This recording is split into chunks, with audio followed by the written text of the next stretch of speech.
బలగం cinema director Venu రెండేళ్లుగా ఈ ఎల్లమ్మ కథ పట్టుకుని వెయిట్ చేస్తూనే ఉన్నారు. అసలు సినిమా అనౌన్స్ చేయకముందు ఈ కథ మీద భారీ అంచనాలు అయితే పెరిగిపోయాయి. మరి ఈ కథ దిల్ రాజుకు బాగా నచ్చింది. అందుకే సరైన హీరో కోసం వేణును తన దగ్గరే లాక్ చేసి పెట్టుకున్నారట. మొన్నటిదాకా నితిన్ అయితే హీరో అన్నారు, కానీ తమ్ముడు మూవీ ఫ్లాప్ కావడంతో నితిన్ ని ఈ సినిమా నుంచి తప్పుకున్నాడు.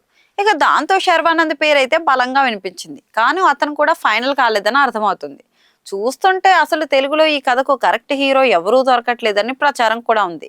హీరో నానిపై బోలెడు ఆశలు పెట్టుకున్నాడు వేణు, కానీ నాని ఇంకో రెండేళ్ల దాకా ఫుల్ బిజీ. కాబట్టి నానితో కాకుండా వేరే హీరోతో చేయాలని ప్లాన్ చేసుకుంటున్నాడు వేణు.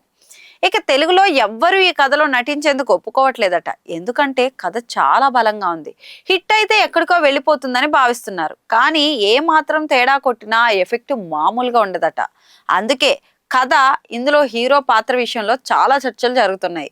తెలుగులో ఇలాంటి కథల్లో నటించిన హీరోలు పెద్దగా లేరు, అందుకే ఇప్పుడున్న వారు వెనకడుగు వేస్తున్నారట. ఇక దీంతో తమిళ హీరోల వైపు వేణు చూస్తున్నాడని తెలుస్తుంది.